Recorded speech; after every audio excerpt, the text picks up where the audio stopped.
Yo, what up? It's your boy Slimtronic 5000, and today I am joined by my very dear friend who is a recording engineer. He is a singer and songwriter. He's an angry gnome, Yes. And a grandpappy. Yes. Plus, he's one of my favorite guitar players of all time, and I'm so stoked to hang out with him and talk about it. So, come on in. Water's fine. You can jump right in, yeah, the water is fine. With a fool in a pool, you in it to be side. Take all your worries and all your strife as you talk about this Gulf Coast life. Slimmy go swimming, Southwest Florida living. You lose all your clothes and all your inhibitions. Slimmy go swimming.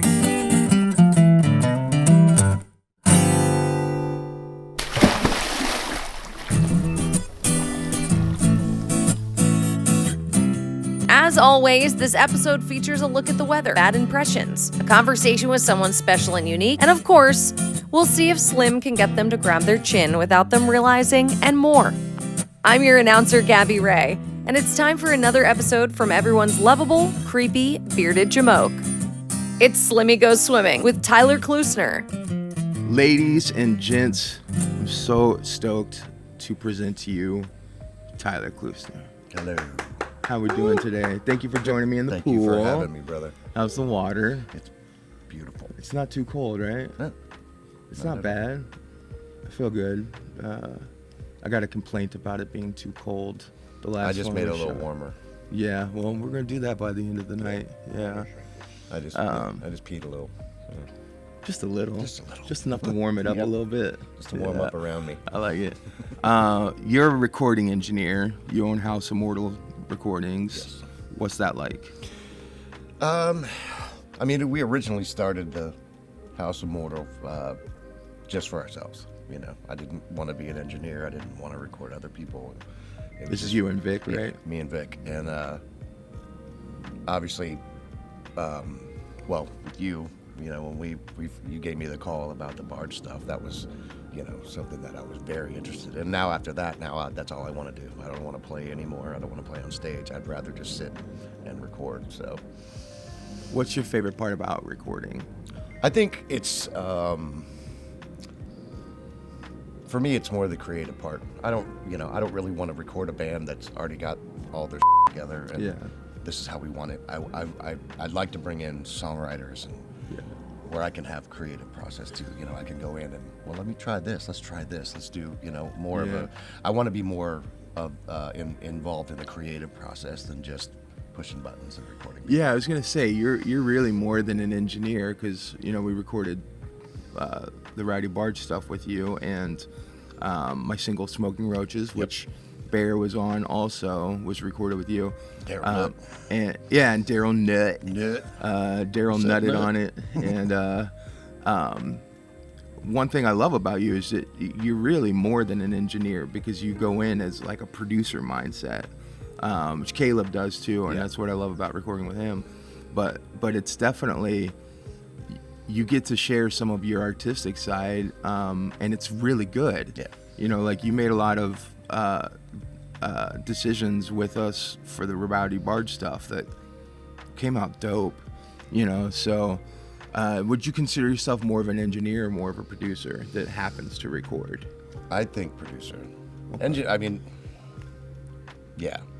Like I said, I wouldn't want to do. I don't want to be the button pusher guy. I Yeah. don't want to be the. You know, I would rather grab a guitar and sit in with you guys while we're working Yeah. on stuff. You know, than just go. Okay, you ready? Go, go, go. You know. So, Other than my stuff, what's the favorite project you've ever done? Ooh, that's a good one. I don't know. I love them all because I get creative. You know, I get to. Because most times we'll bring a songwriter or a duo of songwriters in, and I get to build. They'll bring me an acoustic track. Here's the song. Here's the vocal. We'll scratch it out, and then they go home, and I sit and just the drums, get the guitars, get all the melody lines and stuff. Yeah. So I don't think I really have a favorite per se. I just love all of it. You know. Yeah, I get that. I can respect that. Is there like a project that you're either working on or that's coming down the pipeline that you're really excited about? Yeah. We're doing the. Can we talk about this? Can we talk about it? This airs like I think end of August. Yeah, we're working on a John Lennon cover for Bear with Daryl Nutt, and I think we're gonna get 20 musicians. It's 20 gonna be like We Are the World. 20 local artists Yeah. plus Bear. When we were in the studio tracking the scratch tracks, Bear goes, "Man, we should get like some monster drummer and put him on sleigh bells."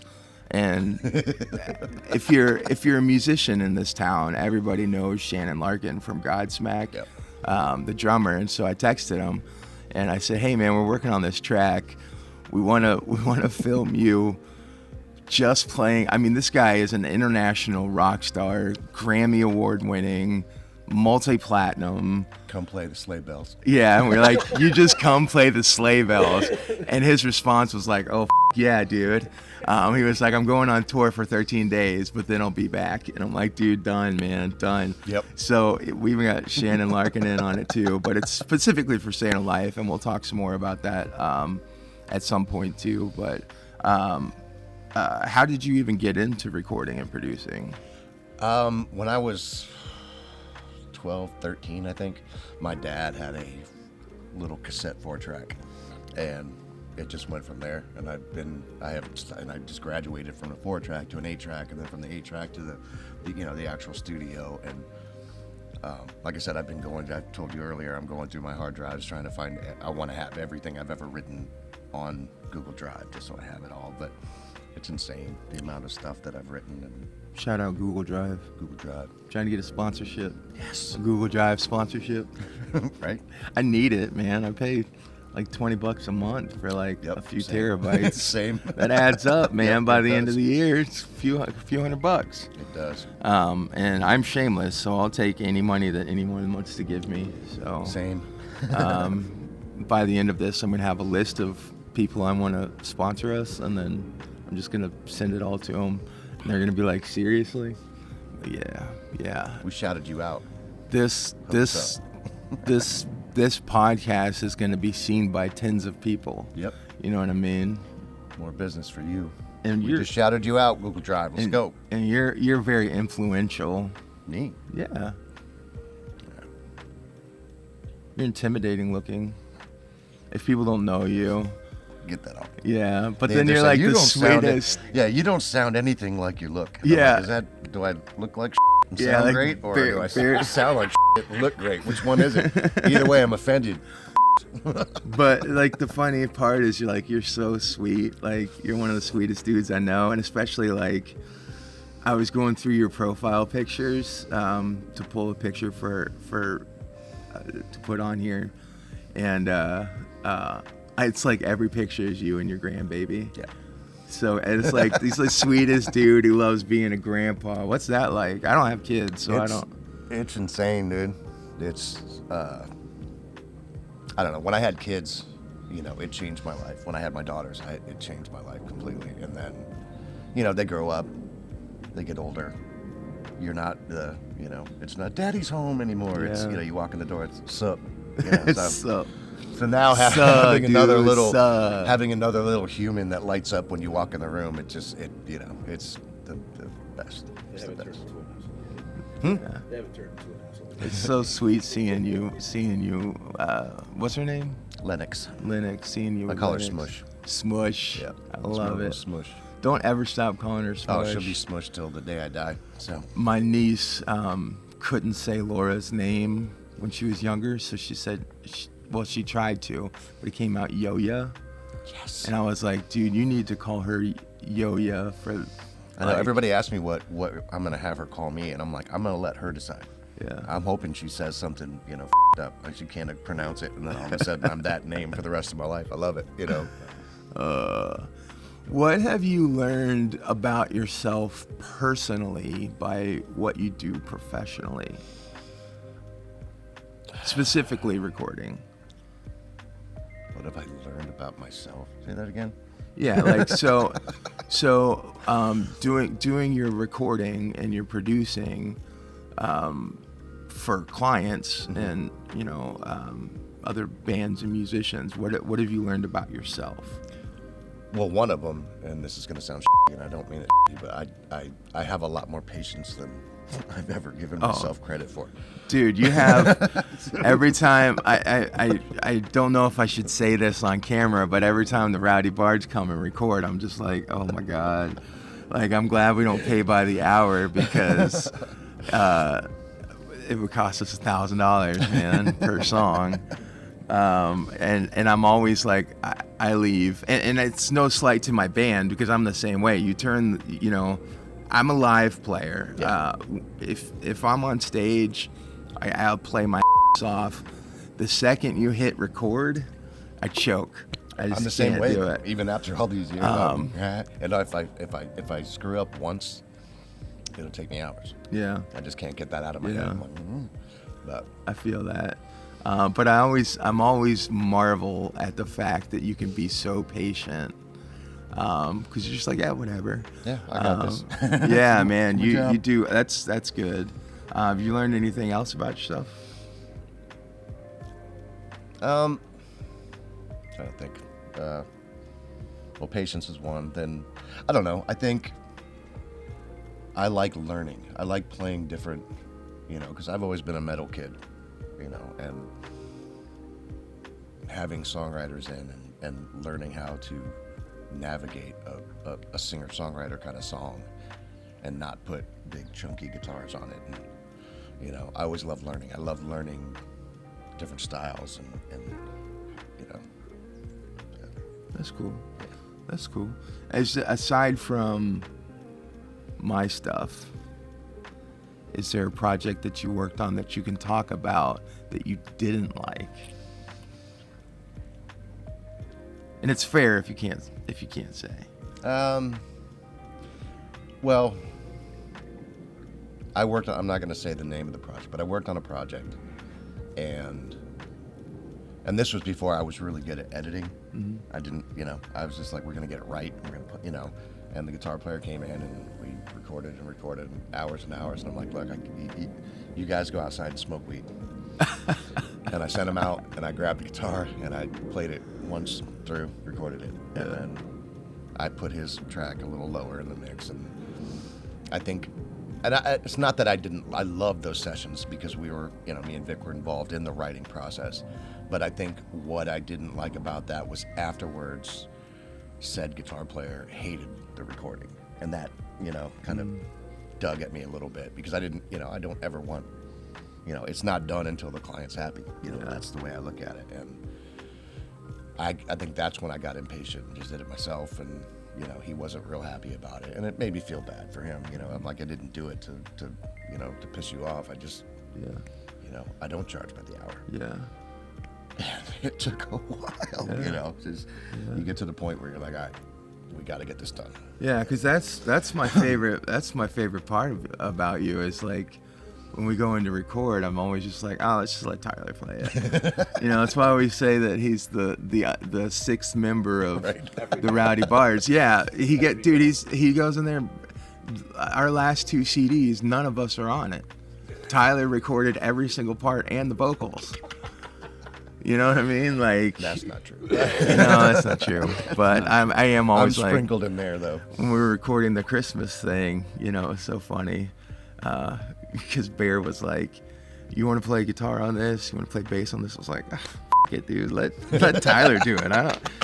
He's a pro, dude. I'll just sit here and watch, man." So I just sat and chilled. It was the best studio date I ever had because I didn't have to do anything. So here's a segment called Brad Jokes. Brad jokes.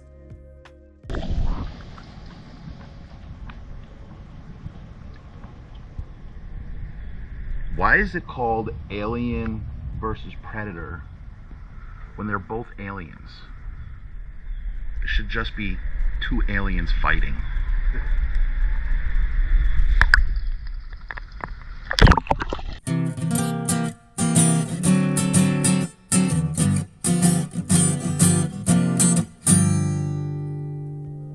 So let's talk about music a bit, because not only are you a phenomenal engineer and producer, you're an incredible guitar player, an incredible singer, hell of a songwriter. What got you into music originally? When me and my brother were kids, we went to my grandmother's house, and in the attic, my uncle had his whole Beatles record collection, and we stole it, took it home, and that was it. I remember me and my brother with tennis rackets, when we were kids, playing along to, Love Me Do, and that's what we wanted to do. And I when I was younger, I didn't appreciate the Beatles. As I got older, I was like, that's fun. But then that McCartney and Rick Rubin, the thing came out. Did you see that? Yeah. Man, I watched that 2 or 3 times, and I gained such a respect for them. Yeah. Like their recording process and their writing process. I was like, yeah. That's 4 dudes standing in front of a mic singing together, doing crazy stuff. Perfect. Yeah, man. Dude, that's another. They don't make them like I gotta isolate. You gotta send me those isolated vocal tracks. I know. So what age were you when you started playing? When I first started playing, I think I was 12. I'm a lefty, so my dad, I lived in Indiana. My dad lived down here, and I remember asking my dad for a guitar for my birthday or Christmas or something. So he bought an acoustic and sent it to me, and of course I held it lefty. My brother's like, no, you hold it like that. So I'd probably be 10 times the guitar player if it was natural. Wow. Because now I'm a right-handed guitar player now. So like, thanks, Jeff. So like, what's that like to play right-handed as a lefty? Like, does it mess with your head? Not now. I mean, you've just been doing it so long. Yeah. Huh? Yeah, I never even. But thought I'm glad. about that. In a way, I'm glad. So thanks, Jeff. Because if you go out and try to buy like a mid-level left-hand guitar, you're gonna pay top-level right-hand guitar prices. Yeah. It's just so I should say that. Anyway, yeah. I'll edit that. That out. That's just silly. Yeah, we do one of those EDR over USA, TBS. I don't even know if those stations exist anymore. I'm so old. Yeah, no. I don't have cable, so I don't know what's anything. First instrument was guitar. Mm-hmm. Yeah. Do you play any other instruments? I used to play drums, but it's been so long since I have. I can hold a beat, but not very well. I play bass. I played bass for a while too.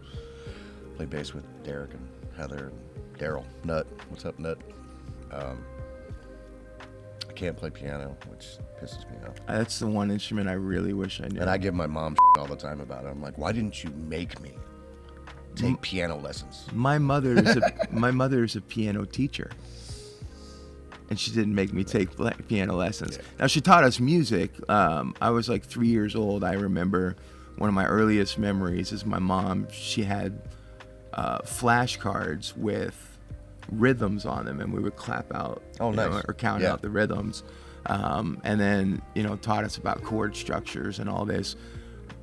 Super young, and I've even asked her, I said, why didn't you make us learn piano? And she said, I was just waiting for you to show interest in it, and you guys never really showed interest in it until you found guitar, and then you were super interested. Yeah, my oldest never really cared. My youngest did. She asked, I want a guitar. I gave her a guitar. Never played it.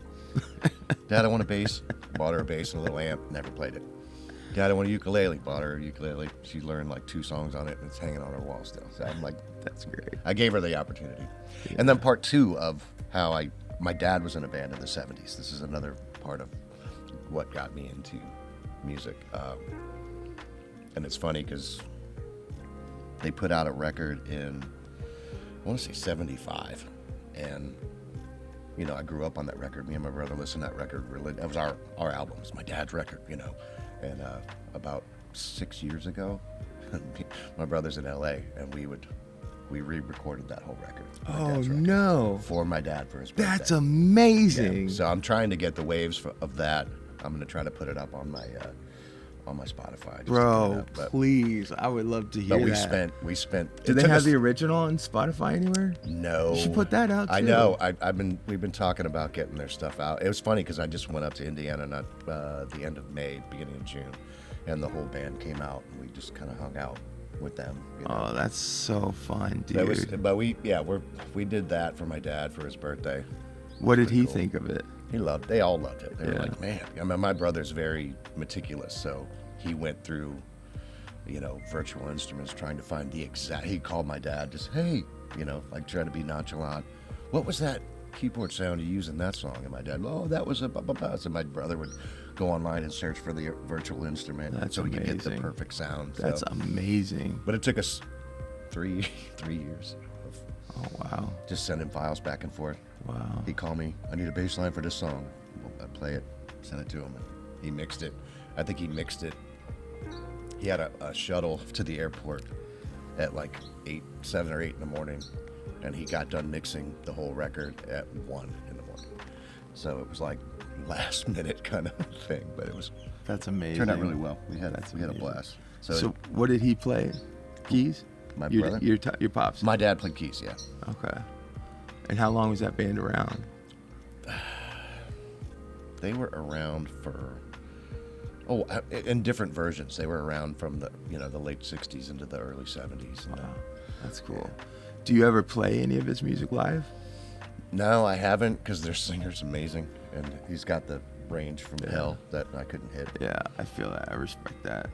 So, Speaking of writing, what does your writing process usually look like? Are you lyrics first and then music, or music and then lyrics, or kind of It's- both at the same time? most of the time it's music and no lyrics, because I have a hard time finding what I want to say. I can express myself in music all day long. Yeah.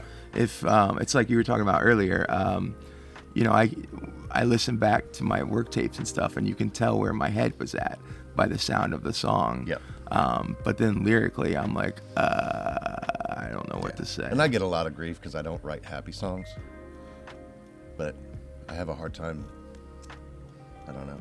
It's always got to be about You something. gotta be true to yourself. It's just got to be something.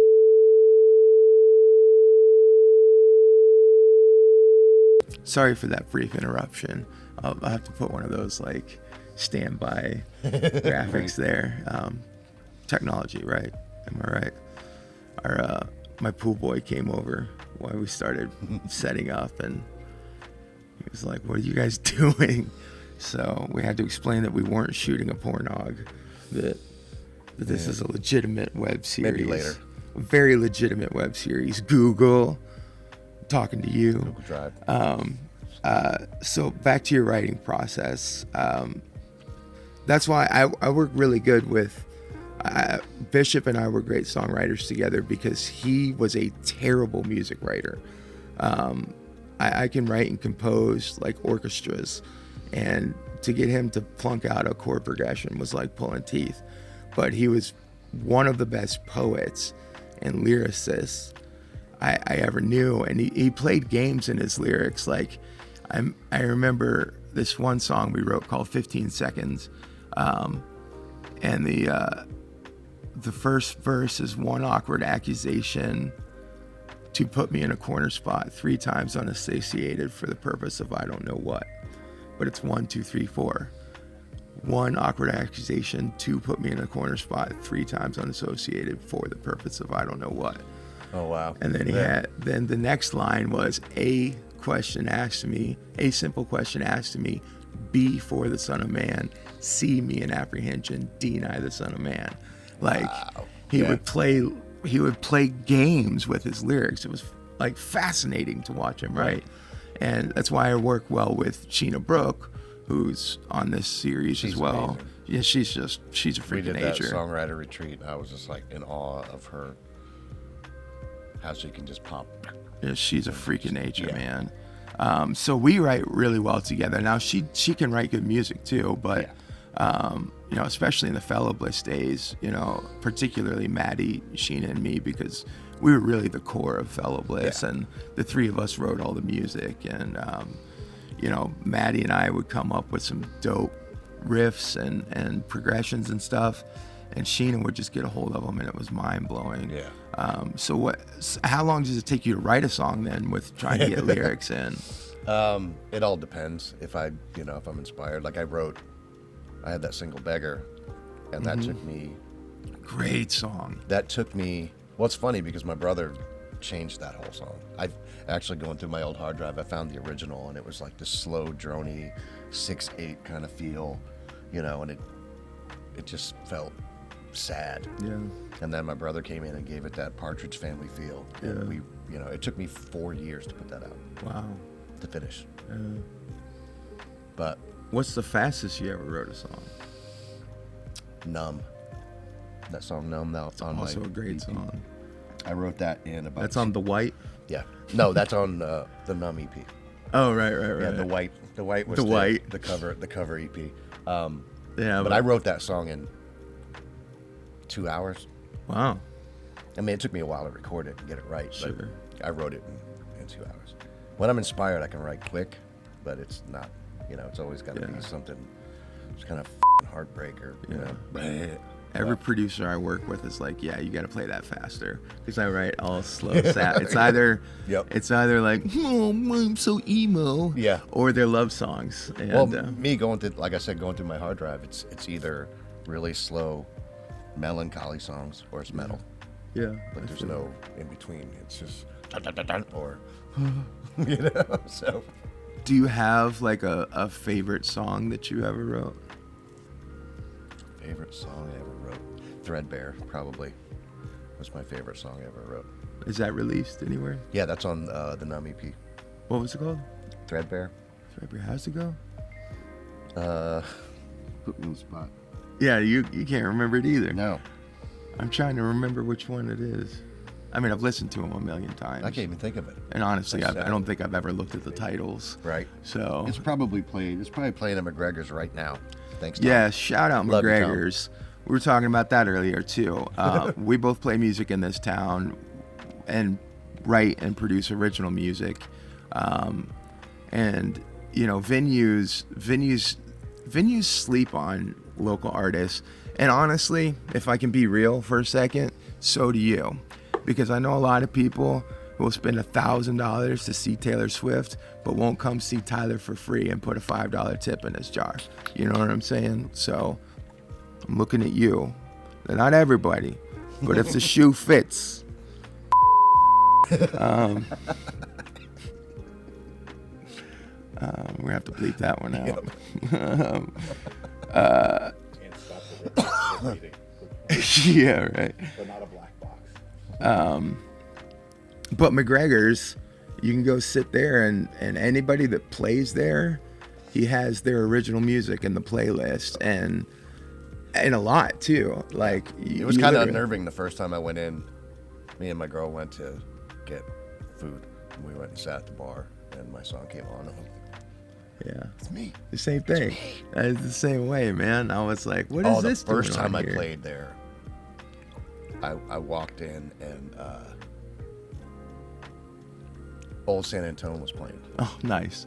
And I turned around and Bishop's picture was on the wall. And I was like, it's the best way to start my first gig is to hear that song Yeah, and see man. Bishop on the wall. So Yeah. it was cool. Yeah. So shout out McGregor's Shout out to Bishop. and Bishop. My barber does the same thing, Nate Chavis. I was sitting in his chair one day, and there was a rather nice-looking young lady named Nina, and I hope she watches this, because if so, you need to know I got a crush on you, baby. What's up, baby? Hey, baby girl, how you doing? You smell good. What you be wearing? And one of my songs came on, and I was like, oh, this is weird. And he was like, what? And I was like, the music. And he was like, oh, yeah, I didn't even realize that was yours. And, I mean, he knew it was mine, but he was so focused on Right. cutting hair, he wasn't paying attention to what was playing. So then, of course, he, totally gassed your boy up in front of Nina. He was Nice. like, oh, yeah, this is Slim song. He's like an international, superstar, man. And I was like, please let this help me. Let the this... digits? I did not get the digits. No. I haven't asked for them yet because Did you get the digits? I'm sorry. The phalanges.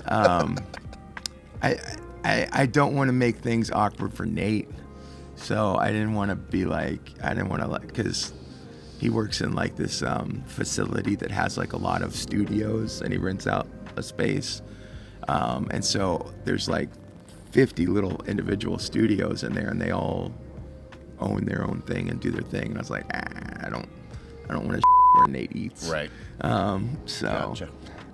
Let's talk about venues for a second, local or otherwise.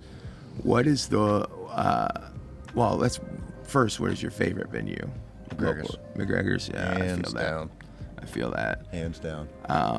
Is there that you can talk about? Is there a venue locally that you didn't care for, whether it's around or not? And it doesn't have to be local. It could be anywhere. There's different. I grew up playing in the Buddha, and it went through phases where you were just like, I went through a lot of phases. yeah. And there were some really bad phases for a while, and the last phase that I didn't care for was, the last time we played for a certain owner, we didn't get paid, and that's a little stick in the side. But Yeah. for the most part, I don't really have a least favorite venue. It's they pay me, so Yeah. how can I not? Yeah. You know what I mean? Like, Yeah. Anybody that pays good, yeah. It pays right. people pay me to play my guitar, dude. How insane is that? It's so It doesn't stupid. make any sense to me. It's at so all. stupid. It's the dumbest job, Yeah. but And sometimes we can actually make a lot of money doing it. Like your New Year's Eve. yeah, I know. I wish, that's that's the Rowdy Bards for St. Patrick's Day season. Like we make so much money over that week and a half. That place, it's not my. I'm not saying I don't like that. I mean, I don't fit in that place where we play New Year's Eve. I don't fit it. It's too, I'm too ghetto scumbag white Yeah. trash to play Yeah. a place like that. But Rapscallion. yeah, but they paid us really well. They had the check cleared. Yeah, dude. Yeah. Yeah, I get that. And we usually don't book holidays. The band were like, no, I'd rather just sit home and not deal with Yeah. New Year's Eve or 4th of July or any of that. But instead, you went out and made $125. Yes. What's the one venue that you want to play but haven't yet been able to play, local or otherwise? Red Rocks. That's mine. Yep. That's mine. That's my. I don't see it ever happening in my lifetime. No, me but, either. It's there. And I don't need I want to see a show there. It's amazing. Yeah, I've never. It's amazing, dude. So, You'll that's never been- see anything like it. It's I wish I could have saw the South Park show live. there. Yeah, That would have been awesome. Yeah, that would have been incredible. I almost went. Me and my ex-wife had planned on going to Citizen Cope and Trevor Hall Oh, nice. at Red Rocks, which would have been. Bro, let's make insane. a trip one day. Let's But do I a ended road up trip. going to Chicago to see Biffy Clyro instead. Oh, dude. Because we could drive up there. Takes just 2 days to drive, and then Let's get a cabin. We'll bring the studio. yes, dude. Make it like a week or two, Go to Red Rocks to get inspiration, and then record go for to a a week. cabin and yeah. set up the studio and just write a whole record. Or Man, maybe 12. that's where the next songwriter retreat needs to be. Everybody can just fly out or drive up with us. I Right don't- up. yeah, Because whatever. I'll rent a van to bring all the equipment and Yeah. stuff. Dude, but- how cool would that be? That would be cool. Done. That was like the first songwriter retreat that we did in Georgia. I know. I wish I could have went to that. That one, we only were able to pull it off because we had a lot of corporate sponsorship. Because, the trip was thousands and thousands Yeah. and thousands of dollars. And we're all broke musicians. So, but then the second retreat we did was much more low key. Yeah. But yeah, man, I gotta look at that for this year. That's a really good idea, especially like before it gets too snowy. To find a really cool show that's playing. You know what I mean? Yeah. Like something really inspirational that'll, that would be. Oh man, that's dope. All right, I gotta work a lot on of that. shrooms. I gotta I was work. about to say fish show and some shrooms. I'm saying. A little LSD. you gig solo a lot. Yes. You gig with duos like Approachable Cheese Approachable Cheese at McGregor's. at McGregor's, which was that the first Thursday of every month? Except for the the last last couple. two and the one coming up. Yeah, dude. another one coming It's up. been 3 I months, miss, bro. We miss playing with you, I know. man. I know. That's my favorite show. 'Cause Oh, I it's love just- it. It's just so much fun. Yeah. Yeah, I just love sitting back and listening to you. It's the same with Constantine. Yeah. You know, last time we played, That we kid's a played monster. We played 5 songs in 3 hours. Yeah. You know, just I would Well, when sing a you're little that bit good, and you he'd know, that good a shred. guitar player, you just let him go. Yeah, he's Just disturbing. go. He's disturbing. Have fun. He's disturbing, man. You also a full band. You play in Red Hannah. Yeah. You got Dole, you know, the 420 Brothers, and a gajillion other bands. Every band. Do you I've prefer? been in every band. You've been in every band. Do you prefer playing solo or do you prefer playing with other people? I prefer playing with other people. I do solo as a job. You know what I mean? That's just it's a paycheck, and I hate to sound like that, but when you're standing there by yourself, and you know, a lot of the places I play, no one's even paying attention. I can just loop something. Actually, yesterday I played and ordered a grilled cheese sandwich for my daughter. She works at Backstreet's, and they brought it out. And I'm sat there for like 2 songs looking at my grilled cheese, like shit. Yeah, you can't let that get cold. And she walked man. up, my daughter walked up, and she's like, "Give me the guitar." And I just looped something, and she stood there and acted like she was playing while I stood on the That's side amazing. and ate my grilled cheese sandwich. That's amazing. Those are my solo shows. I was playing with Cubby this past weekend at Anchor Lab Brewery in Naples, and like the crowd did not give a about us, man. We could have. It was like we just started like crowd clowning them. That's a word Tom McGregor made up. It's when you start just shitting on the crowd because they're being terrible. And I said, I bet you I could put a track on for this next song, and nobody would even know that we're not playing. And he was like, no way. And I was like, push play. And we just sat there. And then the song finished, and they were like, I was like, you guys didn't even notice. When I first started playing solo at Backstreet's, I'd do that because I couldn't get a waitress's attention. I'd just loop something, put my guitar down, and go sit at the bar and try to get a drink. Oh, that's And fantastic. people would look at me and go, "Why are you not? What?" Yeah. When Gypsy Native was still around, we used to make Bishop do a drum solo, and then Sheena and I would get off stage and just like go get a drink or hang out with people, and we'd make them play like a 5-minute drum solo, Right. just so we could take a break. And now it's time for a segment we call "Hey, Did You Know?" Hey, did you know? Hey, did you know that some world-renowned musicians are known to practice in complete darkness so that they can heighten their sense of hearing and improve their musical intuition? I did not know that. Isn't that fascinating? Yeah, that is. Let's try that. It's not true. It's not true. No. ChatGPT wrote that. Nice. I said, write me a fake fact that sounds real. It does That's sound. what I said. It does, yeah. Let's talk about Southwest Florida. The Southwest Florida Rundown. Where in Southwest Florida do you live? Cape. The Cape. Ooh, that's Coral. no man's land out there. I try to avoid that at all costs. Yeah, you know. It's come a long way, though. They're building the hell out of that place. Yeah, it's ridiculous. But when I buy, I'm not buying in Cape. Oh, I That feel way. that. Yeah, that was one of our requirements when we bought this house. Maddie Anastasi was our real estate agent. It'll be mine too. He's a drummer for Valiant. He's a hell of a videographer. He just did Echo Trend's new music video. That's He's partners incredible. with us. He's partners with us in the studio. Oh, nice. Oh, yeah. Valiant Yeah. and Echo Trend. He's phenomenal, but he was like, what are your requirements for a house? And we're like, not Lehigh and not Cape Coral. Which is no disrespect to either of those areas. For the most part, they're I'll just disrespect Cape Coral. I they're don't just care. too far away. You know what I mean? Yeah. Like, and you got to pay the toll. You know what I mean? I hate Most of my that. gigs are in Cape though, which is nice. So How long have you lived in Southwest Florida? 41 years. So this is like home. Yeah. Yeah. I mean, I've been in and out a few times, but I always end up back here.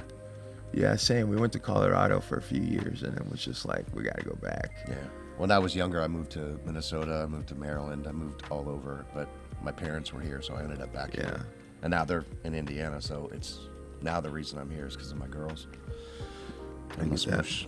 And you smush. And the smush. I love it. What's your favorite place to eat in Southwest Florida? Favorite place to eat? Used to be the Spot in Cape. It's gone now. I was only there for a little bit. It was really good. Wawa. Wow. That's amazing. I'm simple, bro. Oh, I don't, you know. the local favorite, Wawa. This is also sponsored by Wawa. Wawa. So, Wawa. We just shouted you out. What's up? Wawa, wee wah. Give me some mashed potatoes. You don't really drink a whole lot, Very little. but what's your favorite place to go for a beer when you're itching? for McGregor's. one? Yeah, Come on now. I feel that. Favorite place to listen to live music? Favorite place to listen to live music, which I don't do much anymore. I just don't go out. If I'm not playing, I'm home. But we're gonna say McGregor's again. Dude, they better be paying you. Tom, what's up? Tom, what's up? Shouting you out, bro. Tom, yeah. It's spelled SLIM. Or you could just make the check out to cash. What's your favorite area of Southwest Florida? Like geographically or culturally? I'm not a fan of downtown at all. I can't stand that place. I won't play downtown anymore. I won't anymore either. I played at 1025 for a while when Tom was the manager, just because Tom. And after he left, I was like, yeah, I'm good. Yeah. Like, I was only there for Tom, so. There's a park in Cape Coral, but I can't remember what it's called. Right on the water, off Beach Parkway. That's not Four Freedoms. Four Freedoms is on Cape Parkway. It's but I used to go there all the time to sit at night, sit on a picnic table and watch the water. Yeah, that's awesome. Peaceful. Yeah, I feel that. I feel that a lot. I love Sanibel. JC Park. JC That's Park. it. Okay. I wonder what the JC stands for. Well, it's actually JAYC. Yeah. Oh, not JC Park. It's JC Park. I thought it was Jesus Christ Park. Every time you walk in the park, it's like, Jesus. can I talk to you about your sins? Yeah. What's your favorite thing about living in Southwest Florida? Like, what keeps you here? Well, I mean, obviously my girls, my family, but the opportunity, I think, to make a living doing what we do is, I've never seen a place like this anywhere else in the country. Yeah, and I think The amount of people that make a living doing what we do. a lot. And then, like, during COVID, all the Nashville guys came down because we were open and they were shut. And and everyone still had gigs. Yeah. There was nobody stepping on toes. It was, Yeah. you know, but we went through a phase of the lowballers. So stop lowballing your gigs. Yeah, if you want good talent, pay bring for that it. pay down for all of us, and that's not cool. So Yeah. And what's know your worth. the next generation musicians, like, they don't even realize how good they have it. Oh my God. Because I mean, you go up to Orlando, you know, if you can make $100, that's a good night. You know what I mean? Like, I remember being in Dolt, you know, being in an original band and going, you know, driving to Jacksonville to play. You know, some band called us and said, we want you to come play Jacksonville. And we got up there, and, you know, at the end of the night, there's like 6 people in the crowd when we played. They ended us hand us like $50, and you're like, yeah, no, I don't do that. I don't leave my bed for less than a certain amount. And I'm not Yeah. gonna tell you what it is because you don't need to it's know. $125. $125. 125. And exposure. Yeah. And exposure. There's so much exposure in my bank account, dude. It's ridiculous, man. Yeah. I am the wealthiest man with exposure. With exposure and compliments. Like, the people will walk up to my tip jar, grab one of my business cards, and I always have stickers out there for them, like my stickers. and they'll grab like 3 or 4 stickers and then tell me how good I am and then walk away without putting Yeah. $1 in. I was like, man, for real? Yeah. Like, you can't put $1 in? Well, that's when they do requests. Hey, do you know if I don't see $1 in your hand or Yeah. anything in your hand, I don't know it. Yeah. Don't ask me to I sing may have Happy played it Birthday 3 without a songs 20. ago, but I don't know it. Sorry. Yeah. You know, Yeah. What's your, do you like the beach at all? I'm not a beach guy. Like, I don't go to the beach. I mean, I didn't mind playing down there, you know, but Do you, I'm do you not have a favorite beach around here? no. Yeah. I used to go to the beach a lot when I was younger. Yeah, I mean, but you it know, just, I take don't, your girl down to the beach, walk on Yeah. the beach at you know. yeah, that's where like moonlight. Laura and I kind of like did our courtship, if you will. Yeah. Was we go to Barefoot Beach and we just lay out on the beach. Yeah. Yeah. And you know, it was a great time. I don't think I have a favorite beach either. Yeah. I like Loudermilk a lot in Naples. I like Vanderbilt. Of course, Bonita Beach is great because it's kind of my hometown. Yeah. Yeah, I'm super bougie. I don't care much for the congestion of Fort Myers Beach. No, that's the same. Especially like in season. I hated playing down there in season because Yeah. it just, you know, you got to It's a leave 2 madhouse, 2 hours early yeah. to get to It's your a gig on time, madhouse. and you might get on. You might be on time. You might not. So it's, yeah. Yeah, I didn't move down here for the beach. You know, I Yeah. came down when I was like 12. You know, my dad lived down here, Yeah. so we came down here, and you know, we go to the beach every now and then, but it wasn't a big part of my life. You know. Yeah. Speaking of beaches, Son of a beach. with an update from the weather, here's Maggie Potts. Maggie?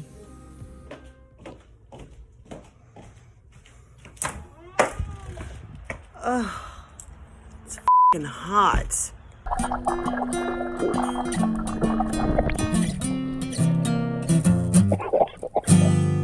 What do you think is your biggest success in life so far? My kids.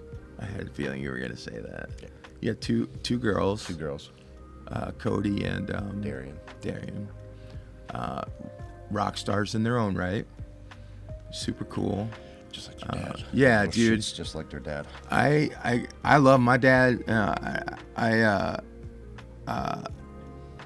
wouldn't wish for another dad, but if I did have another dad, I would want it to be you. Aw. Can you be my daddy? I'll be your daddy. Over and out, big daddy. Papa Boner. What do you think is your biggest perceived failure in life? I know, tough questions. That is a tough question. It's like, yeah, it's hard to think about that question and like evaluate yourself on that. Yeah, I think, and it, you know, it doesn't matter anymore, but I think my marriage was probably my biggest failure. But I think my marriage is my biggest failure too. I'm trying to figure out a way to get out of it and keep her as my wife somehow. Does that make sense? I don't know if it does. Just like the question earlier, what have you learned about yourself personally by playing music and writing and performing? that's a hard one. What have I learned about myself playing music? I don't know. Music moves me. I guess it's weird. Yeah. Like, I listen to everything. I listen to all kinds of different genres. And I always gravitate to the songs, you know, that just like move something in you. And that's, you know, maybe I'm just an emotional person. Nothing wrong with that. Yeah. I'm a super emotional dude. Yeah, I feel that, you know. I would say probably the same thing about myself is that I learned that I can't really live without it. Yeah. Because when I went to Colorado, I didn't even sing in the shower. Like, I just stopped playing music and singing, and I started to go crazy, and I was like, I gotta move back. And I lasted 10 months when Dolt broke up the first time. I was like, I'm not, I was working a day job, but fine, I'm done. yeah, And then 10 months, my wife's like, you need to play or get the out of my house. Yeah. So, man, okay. Because I was a miserable prick, so, yeah, you know. yeah. It fills my cup, man. It feeds my soul. Yep. How much mental fortitude has it taken to get where you are? Like, Well, recently it's taken a lot. I'm burnt. I've been doing this so long, I get burnt. And I usually, when I get to that point where the burnout is setting in and I don't want to play, you wake up and you're like, I gotta play today. I always go on vacation. I think last year I went to Blue Ridge by myself. how great was Blue Ridge? Got a cabin, hiked to a different waterfall every day. Just didn't listen to music the whole way up or the whole way back. Just took a break for like 5 days and came home ready to kick everyone's ass. Yeah. Go back at it. And Yeah. This year was a little different. I went home for 12 days to Indiana and came home. Woke up the next day and went, gotta go to work. So I'm trying to figure that out. How to balance the burnout with. Well, when you're growing up and visiting family and stuff, it's not really a vacation, you know what I mean? And you need a vacation from your vacation, but the Blue Ridge was like a real vacation. Yeah. So I need to do another one. I respect that. Can't afford it. No, I feel that, bro. Golly. I'm so in debt. I know. I'm gonna be working for the rest of my life, especially since we bought this house. You know what I mean? Like, that's my next thing is getting out of the rental game. yeah. This has been helpful. Although my mortgage is outrageous, I could rent for cheaper. And that's why I'm waiting. I'm going nowhere. And have a choice this one because of the hurricane. Exactly. But we're happy with this house. We love it. So I love this house. It works It's nice. out. What kind of struggles did you have as a musician and as a producer and recording engineer? What kind of struggles have you had to deal with on this journey, and what did you do, or how did you overcome them? My biggest thing is I have had a really half-assed belief in myself. It's not good enough. This song's not good enough. This recording's not good enough. I'm not good enough to be doing what I'm doing. Yeah. It's just like a low self-opinion, I guess. Like that imposter syndrome. And being in the band with Bob and Vic, and GJ has been, because Bob is like the ultimate cheerleader. If he ever notices you're down, he's like, dude, come on, let's go. Yeah. Go to Disney and just, get away from everything. But even like when I was going through my divorce, Bob, it was before we were right-handed together. He's, dude, come on, sit down, let's talk. You know what I mean? So it's good to have a support system around you like that. But yeah, I still struggle with, I'll write a song and go, and somebody will go, God damn, that's the best song I've ever heard. And I'm like, oh, it's garbage. Yeah, because I love the stuff you've put out, man. And I've been fortunate to hear some of the stuff you haven't put out, and that stuff's monstrous as well. But it takes me a while to put out because I never feel like it's good enough. Yeah, I think that's all artists, man. And even like producing, like yeah. I'll send you a mix and be like, I don't know, and you'll be Yeah. like, well, it sounds great. Can we change this? And then I'll change it, and then I'll be like, still is not good enough. And you're like, sounds fucking amazing. I'm like, okay. Yeah, I had a dear good friend, Chris Foster. His brother Jack Foster did one of these episodes, and he's a director and writer out in L.A. And I met him on a movie he wrote, directed, and produced this movie called Tethered, and that's where I met him. I was a PA on set, and what fascinated me about him is if you ask him what's the best thing that you've worked on, he'll tell you it's the next thing. What's the best thing? He's like, the next one. I'm like, what does that mean? And he's like, just put it out. Just get it done. Just put it out. Doesn't got to be perfect. Yeah. Doesn't got to be beautiful. And when his movie came up on Amazon Prime, I was like, son of a like, this kid wrote and shot this movie super low budget. He used like a little teeny tiny Blackmagic cinema cam, and it's not critically acclaimed, if I can say that, without sounding mean. Right. It looks like a young kid made it low budget, but the kid put out a movie and it was on Amazon. Right. You can go watch it right now. Yeah. You know what I mean? Like, I was like, he did it. He did the thing. And then he's writing more, and it is, everything he puts out is better than the last one. We did a short film that I was exec producer on, and he directed. We had Christian Piles shooting it, and Dimitri Blanco was out there, Bobby Alvarez, and JJ Greer was a PA, and that went on to win a ton of awards in this film festival. And I'm like, wow, that's so good. And he's like, yeah, wait for the next thing, you know. And I'm like, Yeah. Oh, that's when I started to I just started putting stuff out. I stopped thinking about whether it was good enough. Yeah. And I was like, I'm just going to put it out because somebody's going to gravitate to it. And if only one person likes it, Right. like, that's enough for me. I don't want to be rich. I don't want to be famous. Yeah, I don't put out music to Yeah. make any money. Yeah, I'm just trying to give people like an insight into my mind. Yeah. You know what And I to be mean? honest, when I first started writing music when I was 12, 13 years old and recording on a cassette 4-track, it was never for the public. Nothing I ever wrote ever got. It was for my brother. You know, he was my hero. He went. You know, he went to L.A. to go to GIT. You know, he was living the fucking dream. And, you know, he was my hero. So he'd send me stuff that he recorded. And I'm like, wait, you know, and he's got everything I've ever recorded that no one's ever heard of.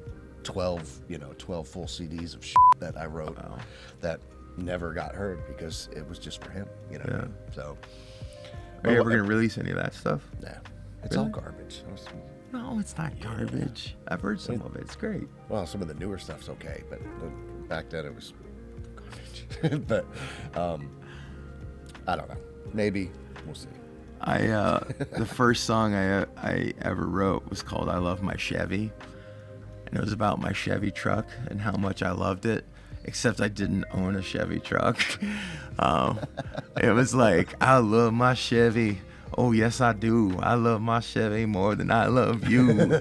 You know, and it was all about, I was like, you got to take the key and stick it in. And it was like super dumb.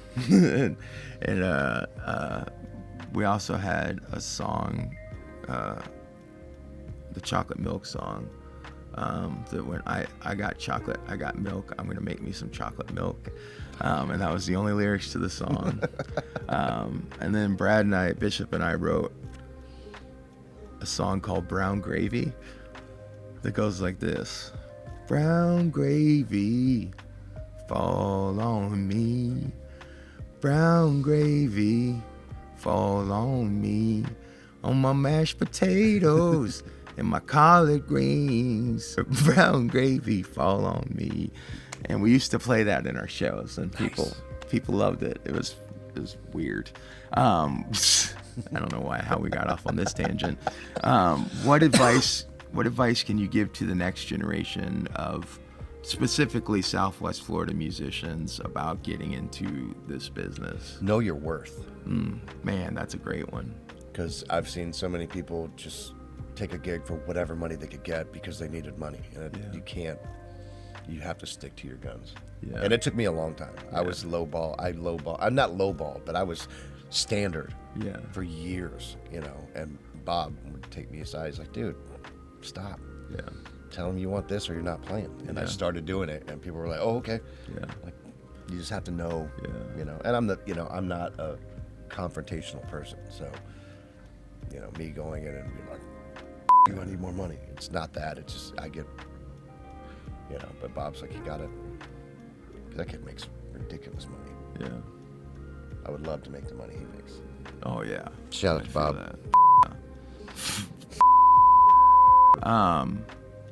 Yeah.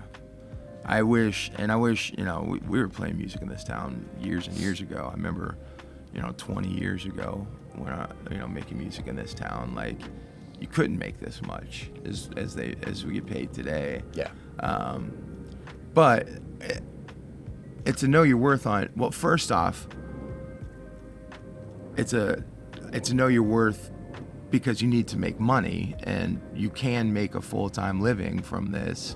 But also, if you play all these $100, $150 gigs, it really messes things up for everyone else. Because when I come in, I say, I need $400 or whatever it is for whatever this event is. They go, well, I just had such and such for $150. And I'm like, well, Yeah. We had to corner a guy once because he was taking 4-hour gigs for like $75, $100. no, And we were like, dude, I don't even play 4 hours anymore. no. I don't. That's even, a young man's game. It is. It sure is. But yeah, you got to corner him and say, look, dude, you're killing everyone. You're hurting the business. Yeah, so And don't. then I tell the venues, you get what you pay for. Yeah, Anyone that will go out for play 4 hours for $75, you're gonna get what you pay for. yeah, for 'Cause sure. They don't know their worth. For sure. So. Yeah, and just respect the fact that you can. It's like you said earlier. I can't believe people pay me to play guitar. Like, It's insane. don't take that for granted. Yeah, ever. Because again, I remember a time when it was $50 to $100 to play a 3-hour gig in this town. Yep. And all of us did it just because we wanted to play. Yep. We didn't do it to make a living, because you couldn't make a living back then. We all had to have 1 or 2 full-time jobs plus playing music. And now, you don't have to do that anymore. You can just play music. Now you have the studio and I have my creative studio, and so we actually have day jobs, but there are also things we love to do. Yeah, I don't make a lot of money in the studio, and I don't care about it. That's never been the sole purpose for that. I mean, I would love to be able to just not be on stage again and sit in that chair for and make a living doing that. Yeah. But the way I look at that is and that's why I do by song instead of by the hour, because we're all in that same boat. Yeah. I'm gonna ask a musician who I know what they're making, because it's what I'm making, to pay me by the hour, and then you know what I mean. Like, I'd rather give you a flat fee, take as long as we need to. I don't care if I'm losing money on it. It doesn't matter to me. It's just it's about the art and making the customer happy, and I would rather have them walk out of my place with a song that they can be proud of, instead of you see a band go in with a budget and they get like through 4 or 5 songs, they got 3 more to do, and they're running out of money. Yeah. Hurry up, let's just finish these last 3 songs, and then you just can it the rest of the way, and then you got a half-ass recording. And I'd rather not. Yeah. No, I get that. I respect that. Now it's time for a segment I call What's a Goatee? What's a goatee? Hey, Tyler. Yeah. What's a goatee?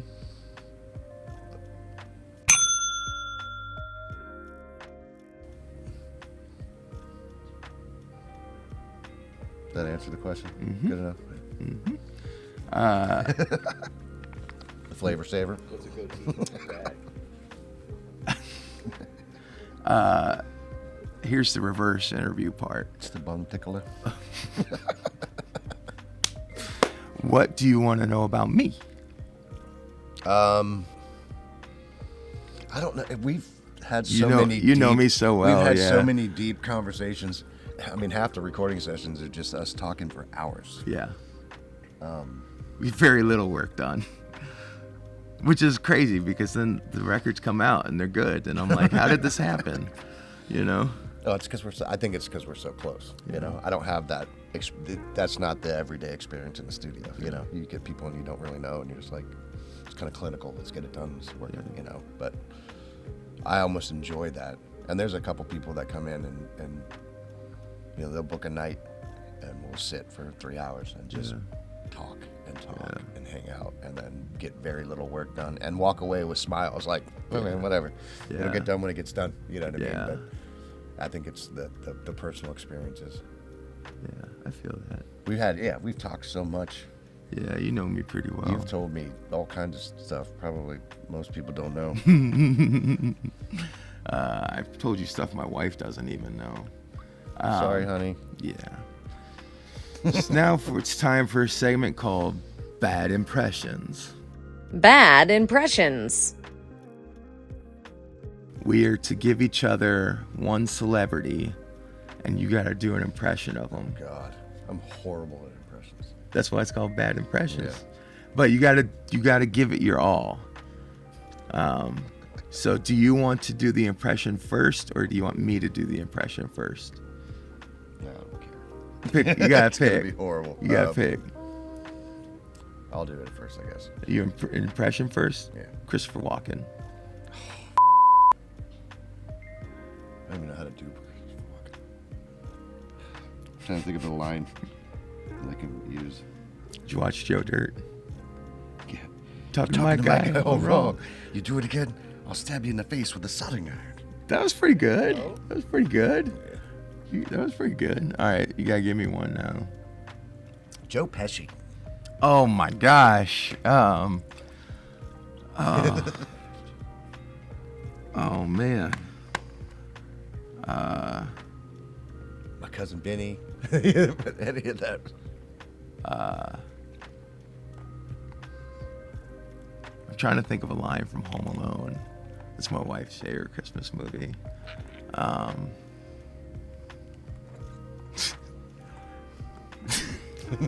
The two Utes. Two Utes. The sticky band. the sticky. I can't even do the nasally thing. The sticky bandits mobbing. That was terrible. I don't know. That's why it's called bad impressions. That was a great bad impression. Thank you. Thank you. Thank you. What do you think your purpose in life is?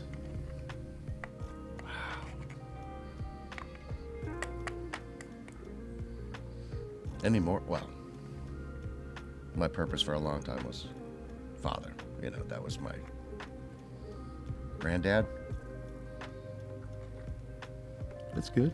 That's great. Yeah, I mean, that's all that really matters anymore. Yeah. You know what I mean? Like, Yeah. it's. I mean, I would like to say I inspire people, You do? but I would like to inspire her to be, you know, the best possible version of herself, Yeah. like I did with my kids, Yeah. which turned out horribly wrong because now they're just like me.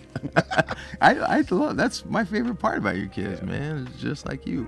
They're smart And asses. yeah, I could see that with Linux as well. Yeah. In what ways do you feel like uniquely equipped to be that grandpappy and that inspiration for her? Well, because I guess I live my life, you know, to do right by people. I don't, you know, I would never purposely try to hurt somebody or somebody over, or, you know, I hold doors for people at store. You know, I'm that guy. You know, I to be a decent human. That's, you know, I try. Yeah, you're a great human. It's hard yeah. sometimes, you know. Yeah. Because people suck. Yeah. People are garbage. Yeah. And I try not to be garbage. Yeah, no, you're a great dude. You're a great dad. You're a great grandfather. You're a great business partner. I mean, I'm not partners with you, but I know the caliber of people with whom you are partners. And that took me years. You know, it took me years to push away all the people in my life that, you know, because you get to a point in your life where you're like, this person is not bettering my life. Yeah. You know what I mean? And I pushed a lot of people out to, you know, and I'm to the point now where the only people around me are genuine, you know, ride or die, shirt off their back. I'm those blessed people, with that you know same what I mean? thing. Yeah. Because, you know, you meet a lot of people, especially with what we do. You meet a lot of people that are bull artists. You know? Yeah. They talk a mean game, and then when it comes time to put out, it's just you're not there. So, you know, you surround yourself with the right people. But that's I think, you know, because I try so hard to be a decent human.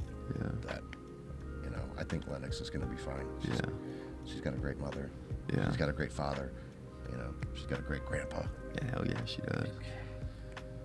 So. Grandmother was.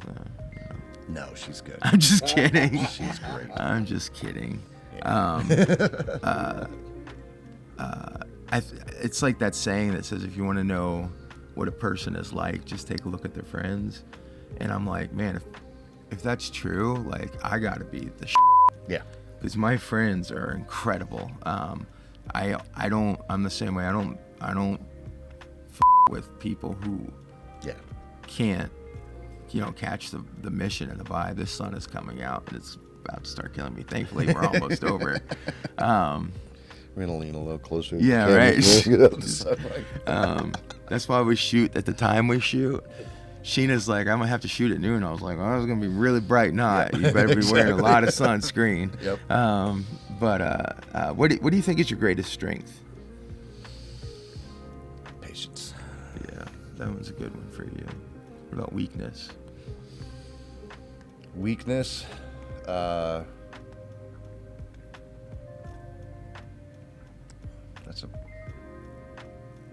think I'm too hard on myself.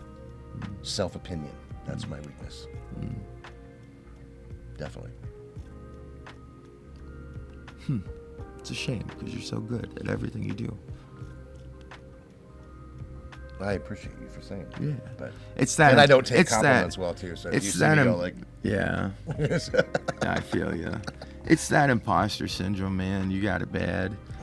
But no, you're good. You're phenomenal. You're one of my favorite musicians and songwriters and that ever. is mutual. I listen to your music all the time. A lot of the times my break music is local artists as well, depending on the gig. Well, the Cheese Show, it's just me and you. I love that. Yeah. Our break. It's just our. Yeah. But I do that because then I report it to BMI, and so you guys all get paid. You know what I mean? Yep. So, who's looking out for you? Yeah. What is BMI, what's up? Yeah, Shout out. Shout out BMI. What is love? What is love? How would you define it? Baby, don't hurt me. Yeah, that's what I heard too. So you said, what is love? Love. I don't know how to explain it. It's the feeling. I don't know. It's what I have for you. Hell yeah, I love you. I love you too. Yeah, love is hard to explain. It's easier to explain love in action, like Yeah. what ways do you show love, but like describing the feeling of love is tough, but you just kind of know it when you feel it. Okay, I get that. Aliens. Aliens. Aliens. Yeah, like from outer space. Do you believe in them? I gotta believe there's something there. I don't know.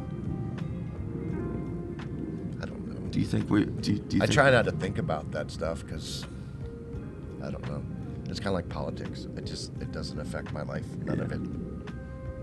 I'm just a little guy here. Yeah.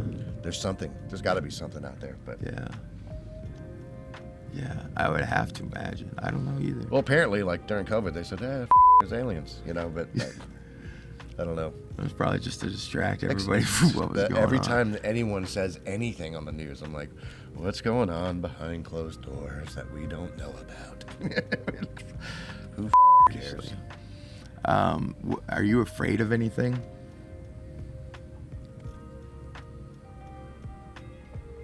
No, not really. I mean, I don't have phobias. I think it's, I'm afraid of something happening to my kids. That's a legit one. Yeah. Yeah, for sure. Or, that's like the only fear I really have. Yeah, that's good. That's good. And now for a segment called Does the Water Seem a Little Bit Warmer Right Here All of a Sudden? It has all day. It should, because I've been pissing this whole I time. had a lot of coffee. Well, that's going to be it for us. Is there anything you want to plug or? You.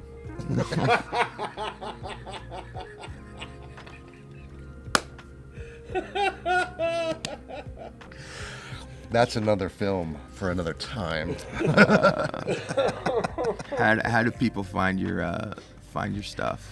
Go on Spotify. I mean, it's on all streaming platforms. Spotify. Tyler Kluesner on Spotify or all streaming platforms. Yeah. Lord Angry Gnome on Instagram. Yeah, Lord Angry Gnome on Instagram. Lord Angry Gnome on TikTok. Lord Angry Gnome. No. I didn't even know you had a TikTok. Yeah. It started. It's funny because if you look at the progression, it was music. I put my he said she said video on there, and then at a point it's all smushed. That's So now great. half of my TikTok is just videos great. of my granddaughter. So. Dude, I tried to put a video out on TikTok and it wouldn't let me because the music I chose was copywritten, and I was like, I know it's copywritten by me. Yeah. It was my song. I know. And I had to like fight with TikTok, and it's still like I worried about that when I put he said she said up because I figured they'd be like, oh, you just copy. Yeah, that's Yeah, my I know. song. The same way with jackass. YouTube. I'm like, it's my song. Yeah. I wrote it. I produced it. Like, I paid for the recording. I released it. God, dog. Yeah, I put a bunch of studio shit up there, and the music video, and then now it's all smush, all of it. That's great. That's great. Well, dude, I love you so much, I Tyler. love you too, brother. You are such a good dude. You're one hell of a recording engineer and an amazing musician. And I'm so blessed to get to do life with you. Yes, same. And I'm honored to know you, and I'm so proud that you're in my wolf pack and in my inner circle. And I'm very honored to be in yours. And so, I feel the same, brother. Definitely. Thanks for going swimming with me Thank you, today. brother. Thanks for peeing in the pool with me. That's it for Tyler and me. We're gonna make some waves and catch some rays. So Pee in the pool. we'll see you on the flip side. You can jump right in, yeah, the water is fine. With a fool in a pool, you in it to be side. Take all your worries and all your strife as you talk about this Gulf Coast life. Slimmy go swimming, Southwest Florida living. You lose all your clothes and all your inhibitions. It's Slimmy go swimming.